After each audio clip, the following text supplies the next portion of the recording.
Hello बच्चों, स्वागत है आप सभी का एक बार फिर से आज आपकी दूसरी क्लास में। और जैसा कि हम लोग इस समय टॉपिक पढ़ रहे हैं द सेंटेंस। कल भी आपने देखा था टॉपिक द सेंटेंस, है ना। और सेंटेंस के बारे में कल हम लोगों ने काफ़ी कुछ जान लिया था, ठीक है। और आज हम लोग उसी क्रम में आगे बढ़ते हुए देखेंगे kinds of sentence. Kinds of sentence. तो बच्चों, काइंड्स ऑफ सेंटेंस का मतलब है कि वाक्य के प्रकार, ठीक है।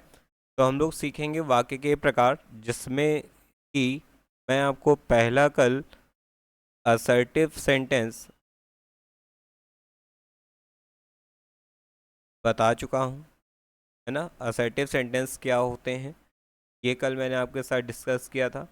प्लस इसके जो टाइप्स हैं वो भी मैंने आपके साथ डिस्कस किए थे, 2 टाइप्स। जो बच्चे पहली बार इस क्लास को देख रहे हैं वो उस क्लास को पहले जाकर देख लें, ठीक है।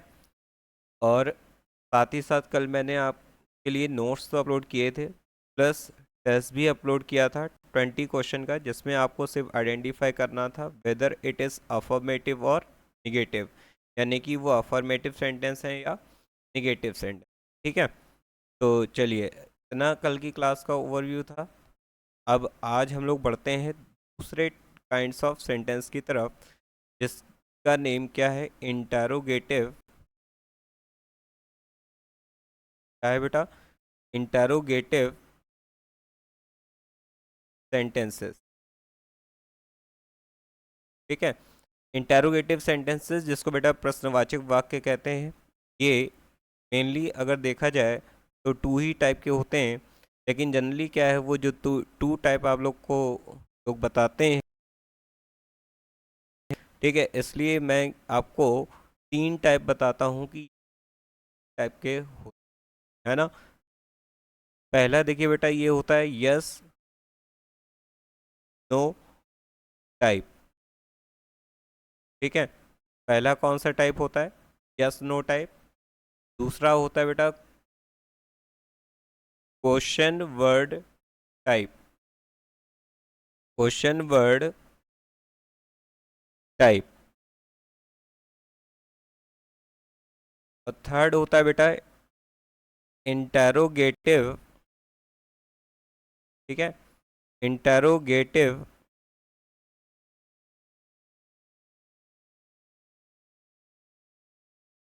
निगेटिव, ठीक है। ये आपका फर्स्ट टाइप है, ये आपका सेकंड टाइप है, ये आपका थर्ड टाइप है। अब आप कहेंगे कि आज तक हमने तो सिर्फ 2 ही टाइप पढ़े हैं, ये तीसरा टाइप कहाँ से आ गया? तो देखिए, तीसरा टाइप कहाँ से आ गया कि आपका ये पहला वाला भी इंटरोगेटिव निगेटिव होता है, और ये दूसरा वाला भी बेटा इंटरोगेटिव निगेटिव होता है, ठीक है। चलिए, अब आगे बात करते हैं। आगे बात करते हैं कि इंटरोगेटिव सेंटेंस आखिर में है क्या। इंटरोगेटिव सेंटेंस यूज होता है बेटा to ask question, to ask question, question पूछने के लिए, यानी वाक्य में प्रश्न पूछने के लिए। वाक्य में क्या पूछने के लिए? प्रश्न पूछने के लिए इनका प्रयोग किया जाता है। प्रश्न पूछने के लिए वाक्य में इसका प्रयोग करते हैं, यानी कि to ask question in a sentence, यानी किसी एक वाक्य में यदि आपको प्रश्न पूछना है तो इस प्रकार के वाक्यों का जो है प्रयोग किया जाता है, ठीक है, क्वेश्चन पूछने के लिए। अब देखिए, क्वेश्चन 2 टाइप के होते हैं, जैसे मान लीजिए फॉर एग्जांपल, है ना, यस नो टाइप का है। जैसे मैंने यहाँ पर लिखा कि, जैसे मान लीजिए लिखा है कि are you going to play. अगर जैसे मान लो लिखा हुआ है are you going to play, तो are you going to play का मीन्स क्या हुआ, क्या आप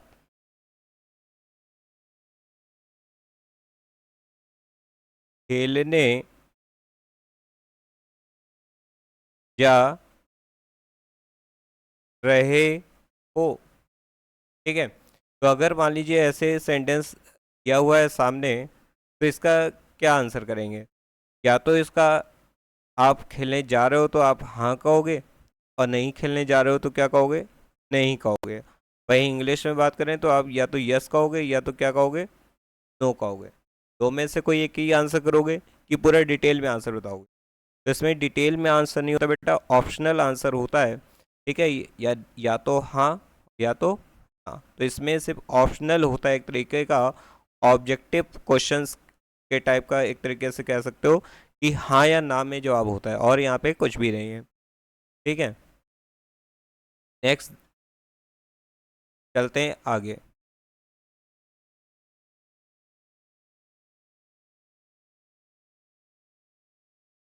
चलिए, तो इसी में दूसरा जो आता है हमारा, वो आता है क्या? Question word type. Question word type. ठीक है, क्वेश्चन वर्ड टाइप का मतलब क्या है? प्रश्न। अब देखिए, रियल प्रश्नवाचक वाक्य तो यही है, प्रश्न पूछने वाले वाक्य। ठीक है, यानी ये क्या हो जाएंगे? प्रश्न सूचक शब्द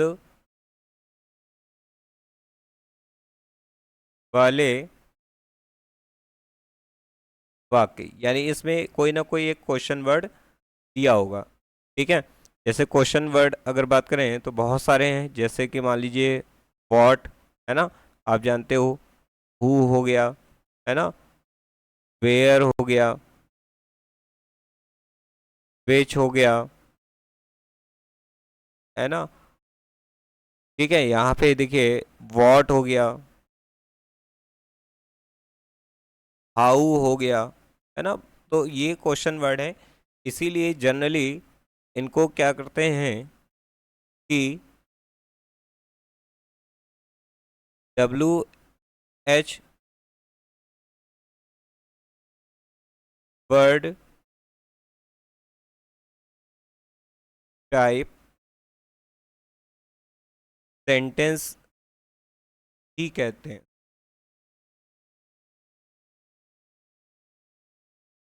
ठीक है, इसीलिए इन्हें क्या कहते हैं? WH वर्ड टाइप सेंटेंस भी कह देते हैं। ठीक है, क्योंकि अधिकतर हु को अगर, सॉरी, हाउ को अगर छोड़ दिया जाए तो बाकी सब ये क्या वर्ड्स। आप देखिए, जैसे यहाँ पर एग्जाम्पल के तौर पे हम लोग अगर देखें, तो एग्जाम्पल के तौर पे अगर इसको हम लोग देखेंगे, तो जैसे मान लीजिए हु गोज टू, जैसे मान लीजिए आपके सामने लिखा है यहाँ पे, who goes to temple daily, यानी कि यहाँ पर आपसे पूछा गया है कि मंदिर रोज कौन जाता है। क्या पूछा गया है? मंदिर, यानी इसका हिंदी रूपांतरण में बता रहा हूँ, मंदिर रोज कौन जाता है। ठीक है, तो अब देखिए यहाँ पर आप हाँ या ना में जवाब नहीं दे सकते हो। यहाँ आप ये नहीं कह सकते हो कि अगर आपसे किसी ने पूछा कि who goes to temple daily, तो आप कह दो यस या नो कह दो। नहीं, ये दोनों चीज़ें यहाँ नहीं चल पाएंगी।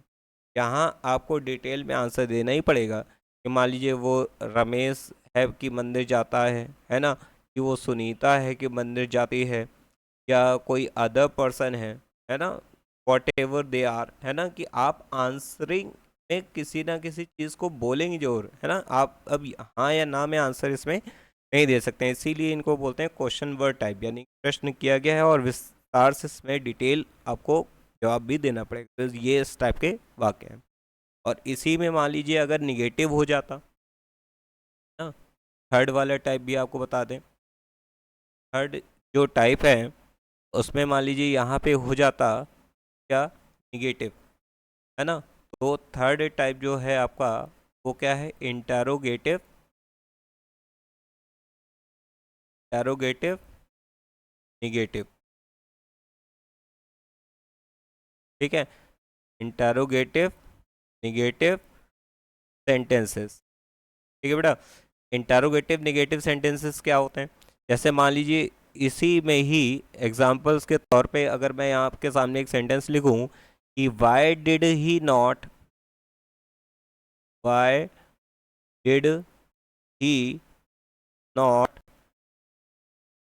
And not return, why did he not return your book. अब देखिए आपके सामने क्वेश्चन वर्ड वाला ही लिखा हुआ है ये, लेकिन अब देखिए इसको इंटरोगेटिव क्यों कहा जा रहा है? इंटरोगेटिव कहने का एक रीज़न है, क्योंकि यहाँ पे देखिए नॉट का यूज़ कर लिया है। क्या यूज़ कर लिया है? नॉट का यूज़। आपको दिख रहा होगा, है ना, कलर चेंज। देखिए यहाँ पे हमने क्या यूज़ किया है? नॉट का यूज़ किया है। ठीक है, आ रही बात समझ में? ये देखिए सर्कल किया मैंने, इस नॉट का यूज़ कर लिया, और यहाँ पे देखिए कहीं भी नॉट नहीं था। ठीक है, तो दैट्स वाई इस टाइप के सेंटेंस को हम इंटरोगेटिव निगेटिव भी कह देते हैं, जो जनरली टीचर्स पढ़ा देते हैं, है ना। मेनली वही दो टाइप है बेटा, ये थर्ड मैंने अलग बता दिया। तो बस याद रखिए कि जब इंटरोगेटिव सेंटेंस में नॉट का भी प्रयोग किया गया हो तो इंटरोगेटिव निगेटिव कह देते हैं, है ना। यहाँ पे क्या हो जाएगा? जब क्या लिख देंगे? जब इंटरोगेटिव, एक मिनट, यदि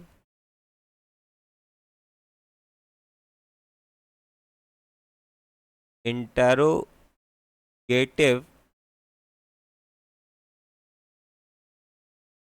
सेंटेंसेस में नॉट का प्रयोग किया गया हो। ठीक है, तो बेटा इसको आप इस में रख देना। अब कल की तरह बात आती है कि वो ट्रिक क्या है ना, जो आप चाहते हैं, है ना। तो चलिए ना, आप देखिए, हम लोग देखते हैं ट्रिक। ट्रिक क्या है बेटा, है ना, अच्छे से लिख देते हैं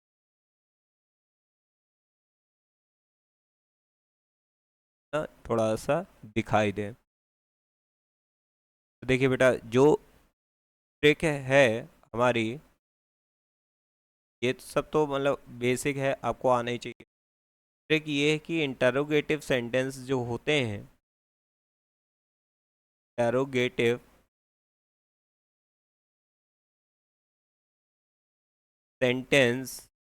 सेंटेंसेस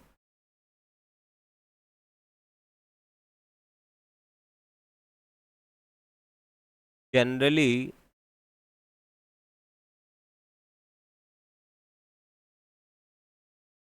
हेल्पिंग वर्ब या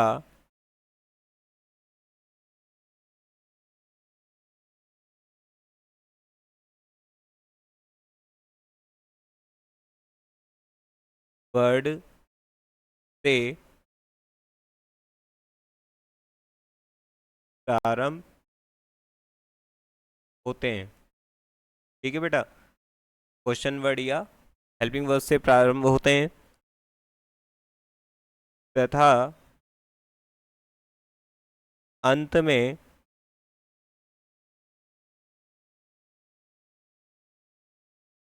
क्वेश्चन मार्क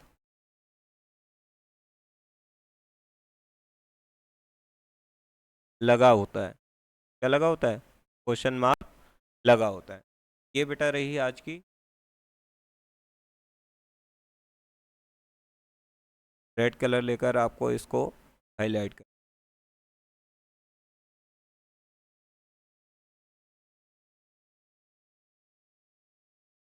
ठीक बच्चा, तो ये आपकी ट्रिक जिसको आप नोट कर लीजिएगा। तो ये यहाँ तक तो बात हो गई किसकी?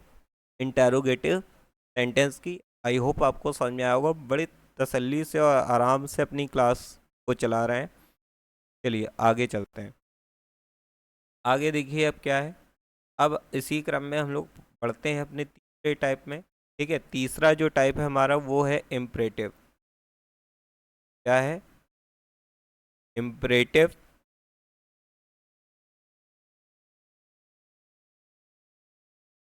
सेंटेंस। क्या है बेटा? Imperative sentence. अब देखिए इम्परेटिव सेंटेंस क्या होता है। ठीक है, यानी कि अब ऐसे सेंटेंस होंगे बेटा। ठीक है, हरी बात सच में। अब इस टाइप के सेंटेंस होंगे, यानी कि ऐसे सेंटेंसेस। ठीक है, इनसे आपको क्या पता चल रहा हो? सजेशन। ठीक है, हरी बात सच में। सजेशन पता चले। ठीक है, जिससे आपको आज्ञा, यानी कि क्या बोलेंगे बेटा? परमिशन।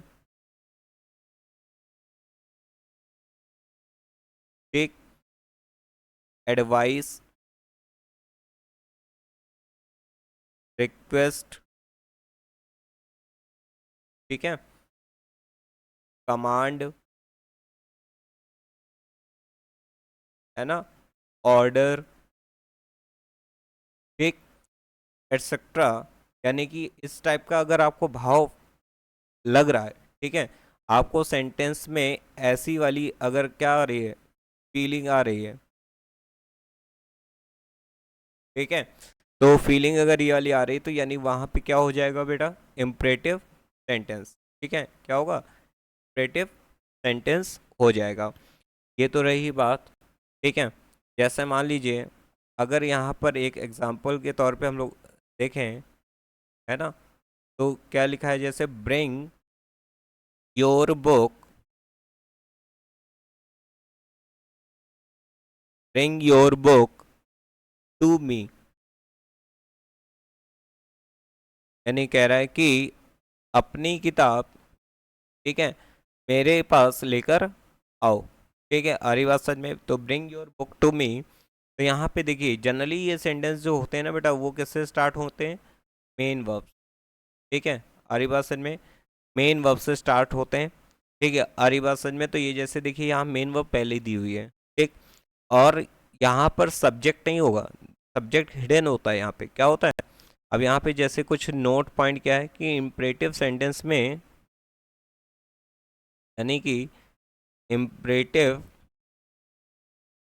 इम्परेटिव सेंटेंसेस में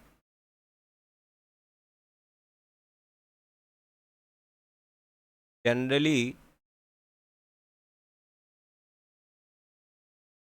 सब्जेक्ट क्या होता है? हिडन होता है बेटा।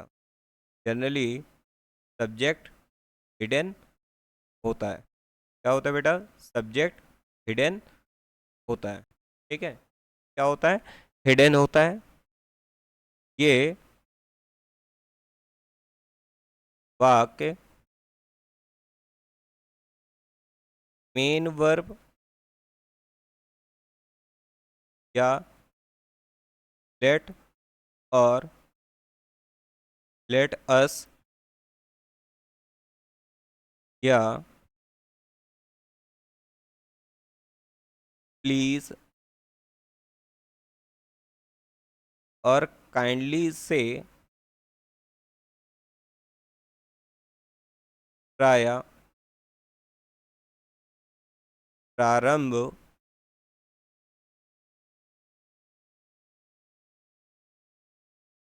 होते हैं। ठीक है बेटा, यानी कि इम्परेटिव सेंटेंस के बारे में मैंने सब कुछ आपको यहाँ पे लिख दिया है कि ये क्या कैसे होता है। तो यहाँ पे देखिए नोट पॉइंट जो मैंने लिखा है यहाँ पे, तो आप समझ जाएंगे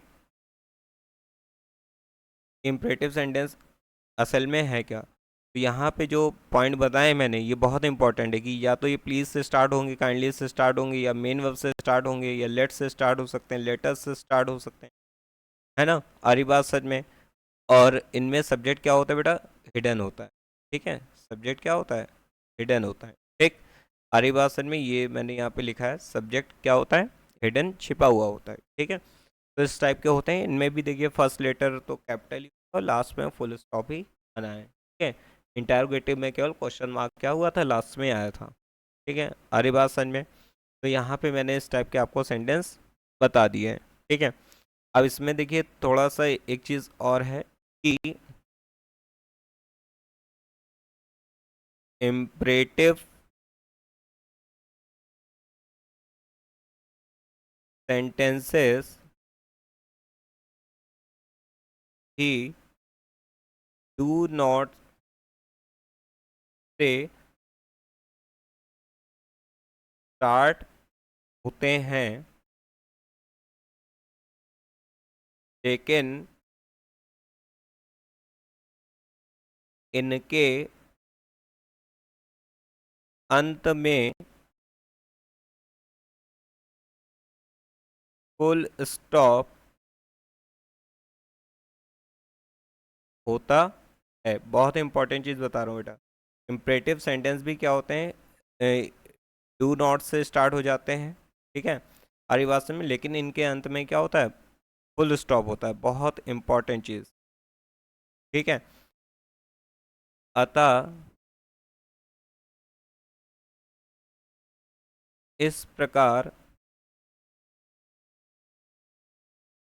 के वाक्यों को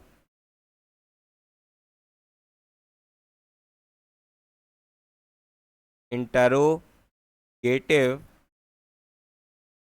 सेंटेंस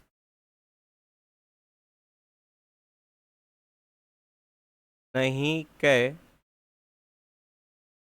सकते हैं, ठीक है, क्योंकि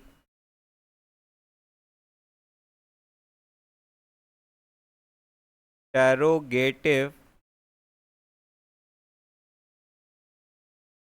सेंटेंसेस के अनुसार अंत में क्वेश्चन मार्क होना चाहिए, ठीक है। यानी there should be a question mark in last, ठीक है, यानी क्वेश्चन मार्क लास्ट में होना चाहिए था बेटा, ठीक। तो ये बहुत ही प्यारी सी बात इंपॉर्टेंट आपके लिए लिखी गई है, ठीक है। तो इस बात का थोड़ा सा ध्यान रखिएगा इम्परेटिव सेंटेंसेस में, ठीक है, ताकि आपको याद रहे। मैंने बहुत इंपॉर्टेंट टर्म्स यहाँ पर लिखे हैं, जिस चीज़ को थोड़ा सा आप ध्यान दीजिएगा और नोट कर लीजिएगा, ठीक है।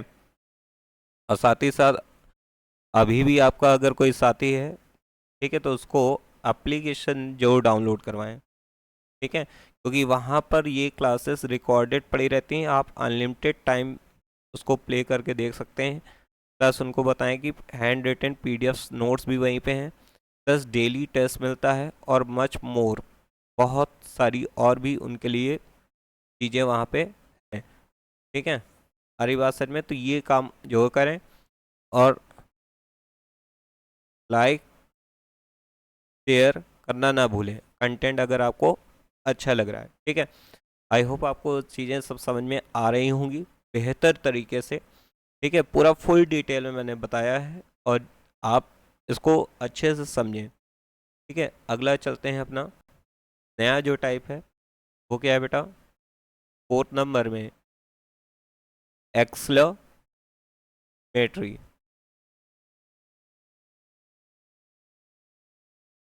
ठीक है, एक्सक्लेमेटरी सेंटेंसेस, ठीक है। एक्सक्लेमेटरी सेंटेंस क्या होता है बेटा, आश्चर्यबोधक भी कह सकते हो इसको, या विस्मयादि बोधक, यानी कि हिंदी इसलिए बता दे रहा हूँ, विस्मयादि, ठीक है, विस्मयादि बोधक वाक्य, ठीक है। विस्मयादि बोधक क्या हो गया, ठीक है। अब देखिए एक्सक्लेमेटरी सेंटेंस में होता है क्या है, ठीक है। अब इस एक्सक्लेमेटरी सेंटेंस में क्या होते हैं, जो सडन बेटा मन में उठने वाली क्या है, सडन फीलिंग्स, है, सडन क्या हो जाएंगी, फीलिंग्स, सडन फीलिंग्स और इमोशंस। तो हमारे हृदय में यानी हार्ट में उठने वाली अचानक से जो फीलिंग्स और इमोशंस हैं बेटा, ठीक है, आरी भाषण में उनको ही क्या कहते हैं, एक्सक्लेमेटरी सेंटेंस, यानी ऐसा सेंटेंस आपको पढ़ के ऐसा कुछ लगे, ठीक है। तो यानी कि जैसे आपको मान लीजिए बिल्कुल आश्चर्य हो, है ना, बिल्कुल सा शौक लग जाए ना, कोई चीज़ देखी और बिल्कुल शॉक्ड हो गए, है ना, यानी कि आश्चर्य की स्थिति बन जाए, ठीक है। आप बहुत हैप्पी हो जाए, मान लो बहुत खुश हैं, बहुत हर्ष का विषय है, खुशी का विषय है, ठीक है, मान लो ऐसा कुछ है। या मान लीजिए अब आप सैड हैं, है ना, शोक का विषय हो गया, ठीक, जॉय का विषय है, ठीक है, जॉय है बेटा, ओ है, जॉय, ठीक है। अब आप उत्साह हैं, उत्साह का विषय हो गया, ठीक, इस टाइप से जैसे मान लीजिए, है ना। तो जैसे मान लीजिए आप अफ्रेड हैं, अफ्रेड का मीन्स क्या होता है बेटा, है या डरा हुआ, ठीक है, आप डरे हुए हैं, ठीक है, आपके मन में हेट है ना, लव है, ठीक है, हेट घृणा का भाव हो गया ना, लव माने प्यार यानी का भाव हो गया, ठीक है। तो इस टाइप के अगर फीलिंग्स होती हैं, है ना, तो वो सेंटेंस बेटा किस में आ जाएंगे, एक्सक्लामेटरी सेंटेंस में आते हैं, ठीक है। चलिए तो इसमें आगे बढ़, तो ये तो हो गई बात कि एक्सक्लामेटरी सेंटेंस होता क्या है। तो ऐसे सेंटेंस जिसमें ये सारी चीज़ें जो लिस्ट आपके सामने है, ऐसा कुछ है, तो एक्सक्लामेटरी सेंटेंस, ठीक है। तो एक्सक्लामेटरी सेंटेंस भी बेटा देखो दो टाइप के होते हैं,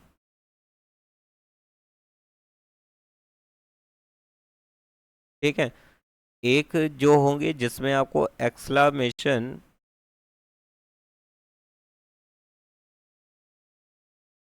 वर्ड्स दिए होंगे बेटा, ठीक है। अब फुल डिटेल में चल रहा है ना, बिल्कुल मजे से पढ़ते रहिए। एक्सक्लामेशन वर्ड्स, और दूसरे में देखिए क्या हो गए कि यहाँ पर जो है वो एक्सक्लामेटरी प्रोनाउन, दूसरा टाइप क्या होता है जिसमें क्या यूज़ किया गया हो, एक्सक्लामेटरी प्रोनाउन। अब आप कहेंगे एक्सक्लामेटरी प्रोनाउन कहाँ से आया, अब बिल्कुल होता है। अब एक्सक्लामेशन वाले वर्ड्स में देखिए आपके सामने क्या क्या हो सकता है, जैसे मान लीजिए एक्सक्लामेशन वर्ड्स वाले में जैसे मान लीजिए दुख है, तो जैसे अलास हो गया, है ना, फिर रे हो गया, है ना, जैसे मान लीजिए ब्रावो हो गया, ठीक है, आर्य भाषा में, यानी इस टाइप के जैसे और भी वर्ड्स होते हैं वो मिलेंगे।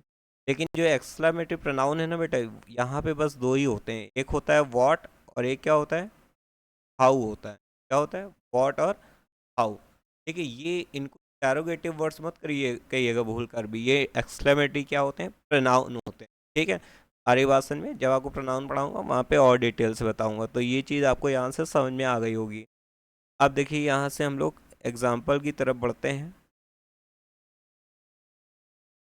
अब देखिए एग्जाम्पल नंबर हमारा जो पहला है वो है, जैसे कह रहा है what a beautiful girl she is,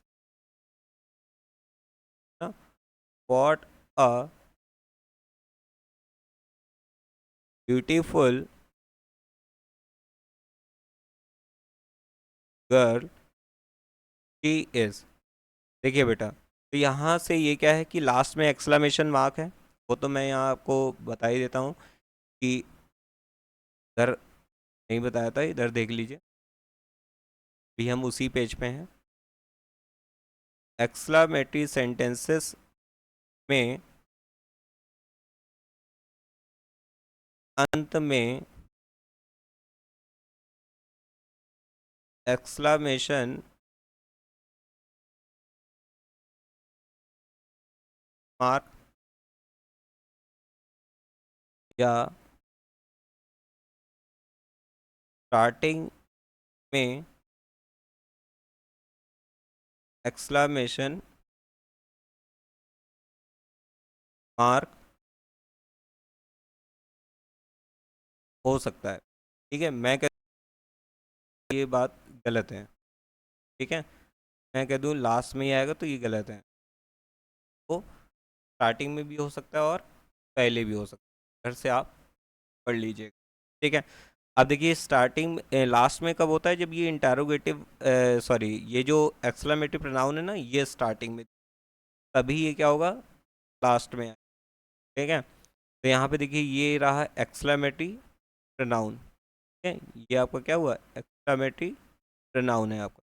ठीक है, अब उसके बाद देखिए लास्ट में ये देखिए सब्जेक्ट और वर्ब, ऐसे सेंटेंसेस में सब्जेक्ट और जो वर्ब होती है ना, यहाँ तो ये जो वर्ब है वो बेटा कनेक्टिंग वर्ब है। ठीक है, ये वर्ब वाले चैप्टर में पूरा डिटेल में पढ़ेंगे, और ये आपका क्या है, सब्जेक्ट है।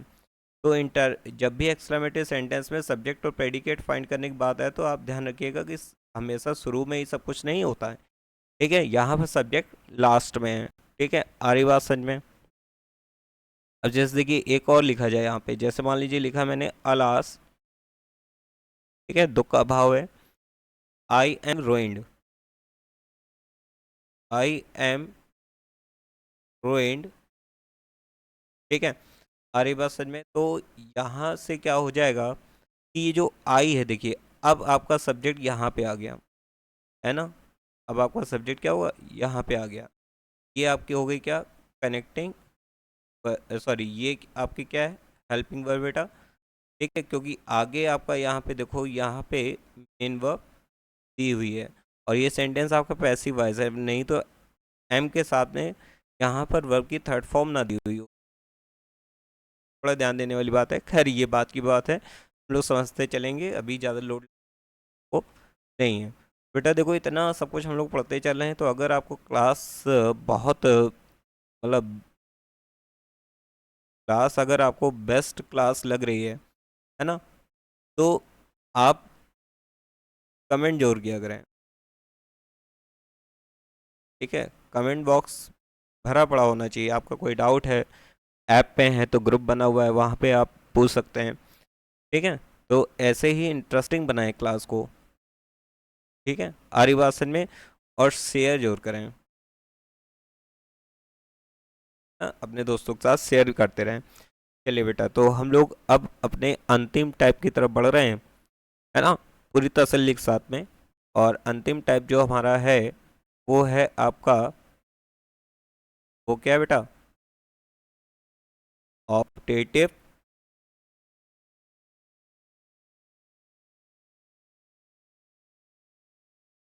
सेंटेंसेस।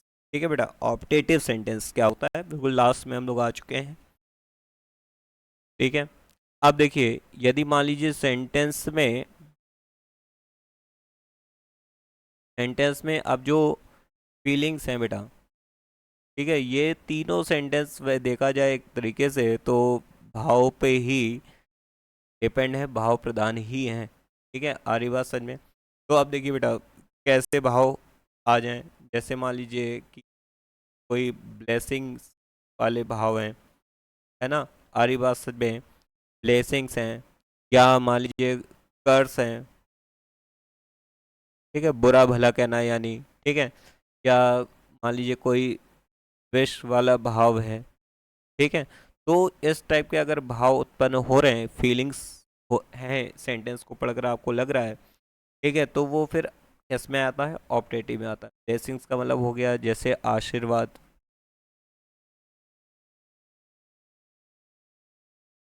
ठीक है बेटा, कर्ज का मतलब जैसे हो गया अभिशाप, है ना, जैसे वरदान देते हैं वैसे अभिशाप यानी बुरा भला कह देना।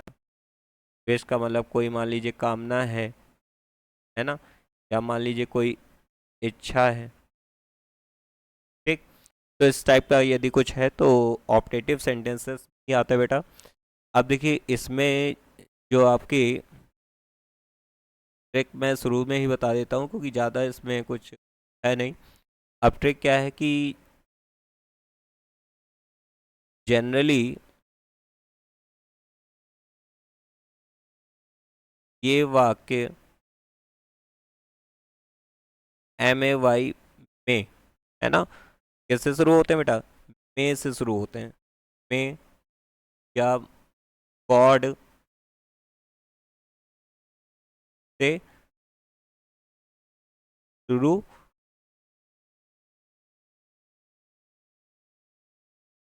होते हैं। ठीक है, ये क्या होते हैं? मे या गॉड से शुरू होते हैं। और बेटा इनके लास्ट में ही हम लोग, पता है सबसे बड़ी गलती क्या है कि हम लोग एक्सक्लेमेशन मार्क नहीं लगाते ऑप्टेटिव में। इनके ही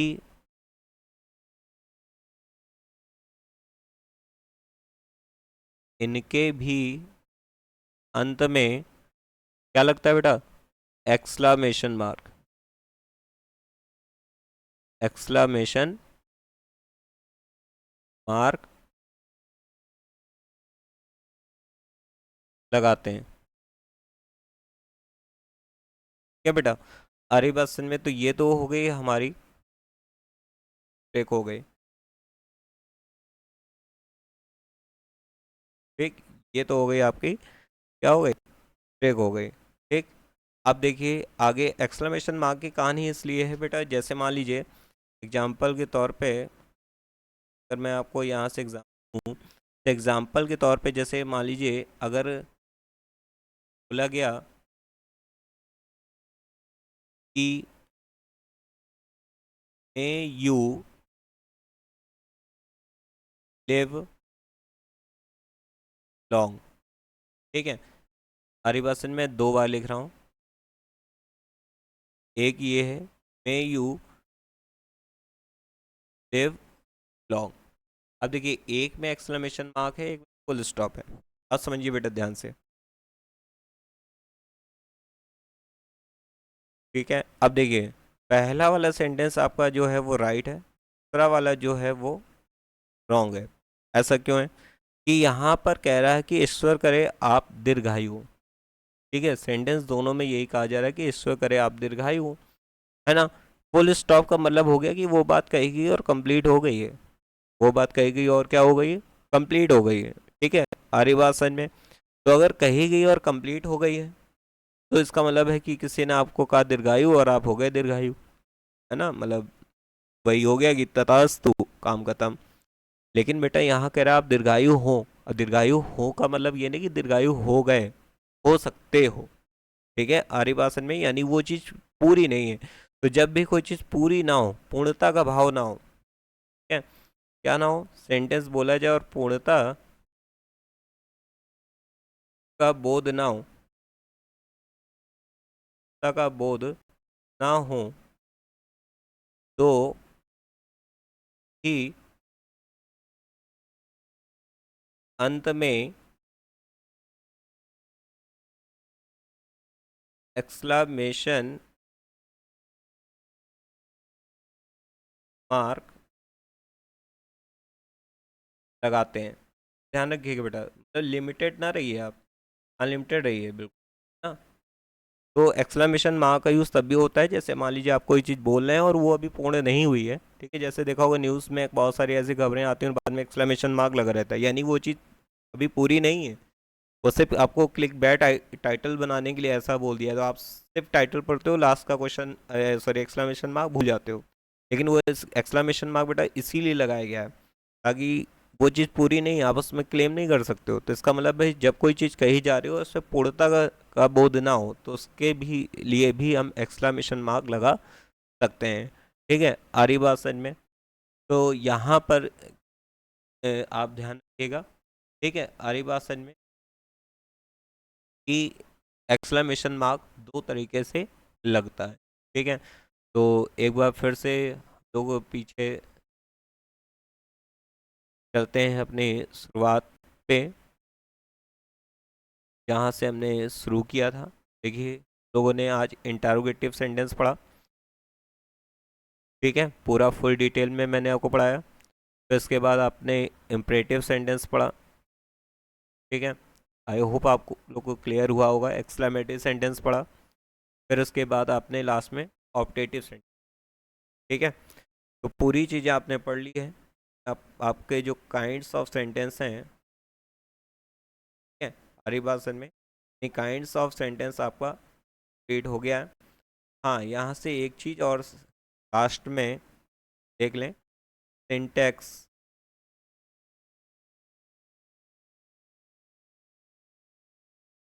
इंटरोगेटिव का सिंटैक्स यहाँ से देख लें।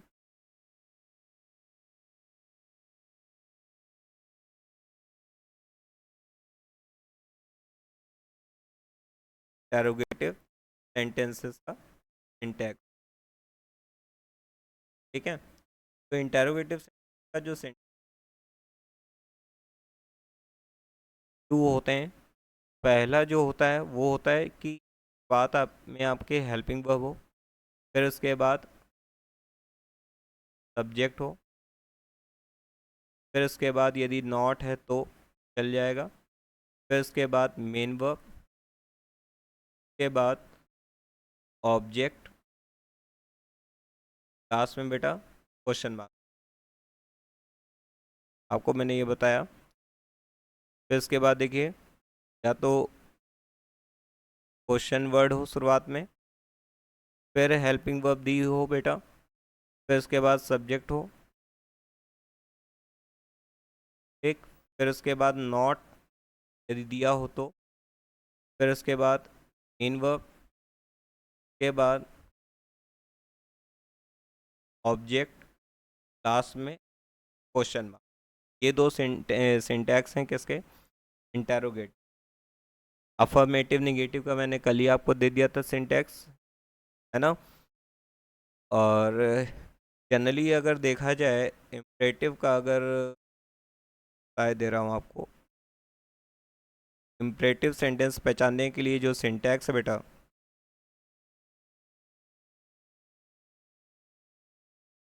इम्परेटिव सेंटेंस, तो इम्परेटिव सेंटेंस जनरली क्या होते हैं, मेन वर्ब से शुरू और उनके बाद सीधा एक ऑब्जेक्ट हमें क्या होता है, ठीक है। हमारी बात सिर्फ मेन वर्ब प्लस ऑब्जेक्ट, बस इतना ही कह सकता हूँ इसके लिए, और इसका फिक्स सिंटैक्स नहीं होता। इसी तरीके से एक्सक्लेमेटरी और ऑप्टेटिव का भी डिसाइड नहीं किया जा सकता फिक्स क्या होगा, ठीक है। हमारी बात समझ में तो आएगा। तो ये सिंटैक्सेस हो गए। अब ये समझ लीजिए कि ये क्लास जो है ना, वो क्लास 5th से लेके 10th तक के बच्चे के लिए तो बहुत क्योंकि जब आपका बेसिक क्लियर होता है ना, तभी आप काइंड्स ऑफ सेंटेंस पहचान पाते जाता है भर भर के, काइंड्स ऑफ सेंटेंस पहचान, क्योंकि आप काइंड्स ऑफ सेंटेंस पहचान नहीं पाते।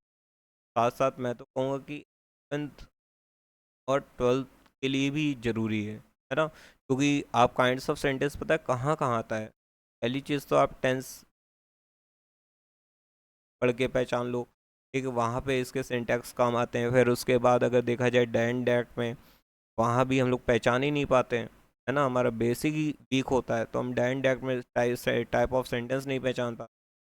फिर इसी तरीके से बात करें तो अगर पैसिव वॉइस, है ना, एक्टिव पैसिव में, सॉरी, ना इसी तरीके से बात करें तो हम लोग क्या, एक्टिव पैसिव, एक्टिव एंड